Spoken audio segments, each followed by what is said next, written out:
Hello, we continue our Bible study this week, and on Thursday on Zoom, and details are given of how we can connect.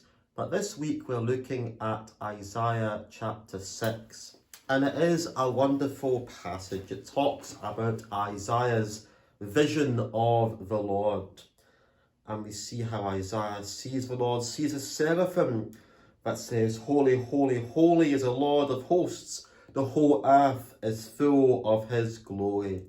This great vision that Isaiah sees at this particular time. I remember 15 years ago hearing a sermon preached at this passage as an introduction, and it made quite an impact on me. The preacher, how he managed to convey the majesty and the power and the glory of God, and it closed with the line, "Is your God far too small?" And that's something that we consider as we look at this passage here. And I hope that you can think of some questions to ask about it. But the questions that I would begin with are, how big is your God? How well do you know him? How much are you like him? How ready are you to serve him? Isaiah was a young preacher who lived in the southern kingdom of Judah in the 8th century BC. And his remarkable statement there in verse 1 says, "In the year that King Uzziah died, I saw the Lord." In the year that King Uzziah died, I saw the Lord. And this is more than just a chronological date on an ancient calendar. It's a designation of a political and spiritual circumstances in Israel's homeland at the time. Uzziah was one of the great kings of Judah. He reigned for 52 years, longer than any other king of the southern kingdom. He died in 740 BC, and his 52-year reign was equivalent perhaps to that of the time of events, and also of the sheer length to that of something like our current queen, and indeed of Queen Victoria. And we've got to remember too that in those days the monarch had a lot more say in the actual running of their kingdom. But what kind of time did elapse between these 52 years? This was firstly a time of prosperity. Uzziah was a very significant administrator. He conquered the Philistines towards the Mediterranean, the Amorites to the south, and the Edomites in the Arabian desert. He improved the walls of Jerusalem. He built a port city on the Gulf of Akbar and a number of storage cities in the southern deserts. He championed agriculture and increased the nation's water supplies by digging wells and developing aqueducts. He built the Israeli army to an elite force of 307,000 fighting men. It was a time of prosperity. It was also a time of uncertainty. To the north of the kingdom, Tiglath-Pileser III of Assyria had begun to get rather concerned and threatened the northern kingdom of Israel. In fact, it was just a short 18 years before the Assyrians would swoop down and sack Samaria, and Israel's southern kingdom would be no more. It was also a time of superficialness. Uzziah did not destroy the high places. Some people would pay lip service to their temple worship and then frequent these pagan altars with their idol worship.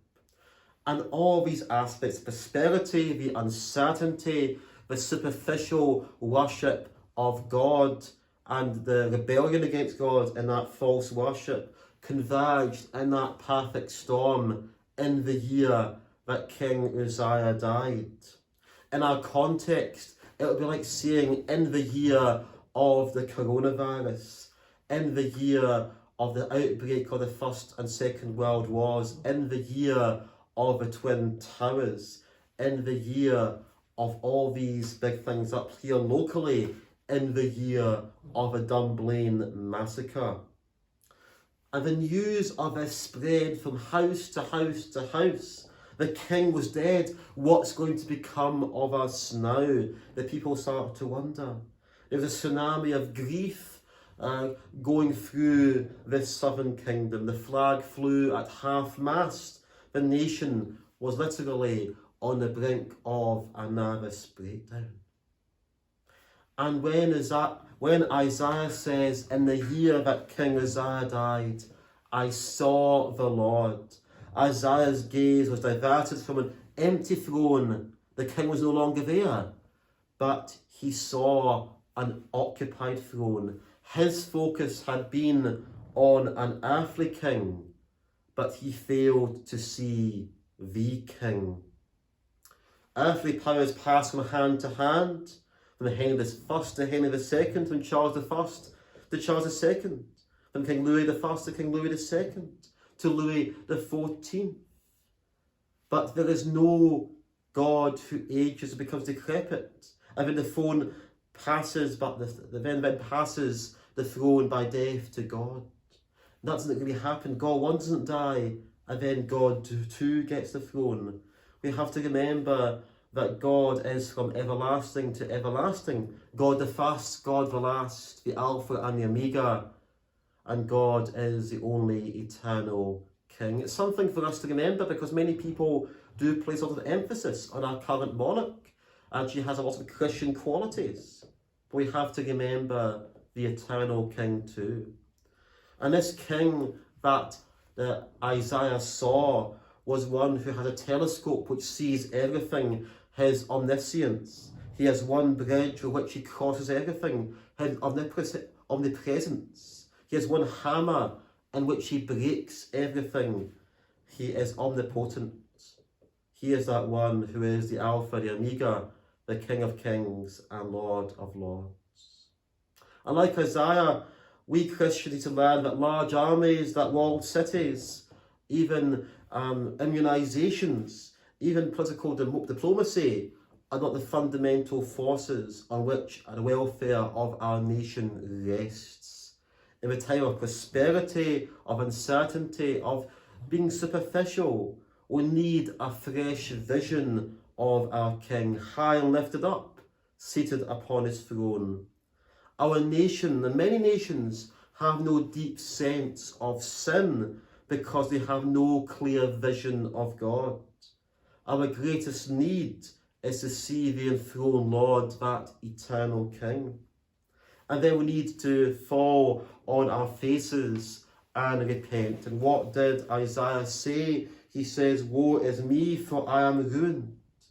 Just as God dispatched his grace, his forgiveness and restoration to Isaiah, so he had dispatched it today to any and all who will repent. We read in the psalmist says, "Seek the Lord while he may be found, call upon him while he is near."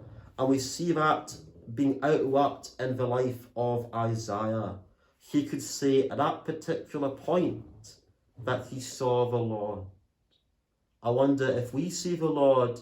I wonder if we keep our God small, or do we magnify him and see him as that Lord of hosts, the whole earth being full of his glory? Do we see that heavenly host surrounding our God? Or as that preacher said 15 years ago, is your God far too small? I look forward to engaging with you in this passage on Thursday.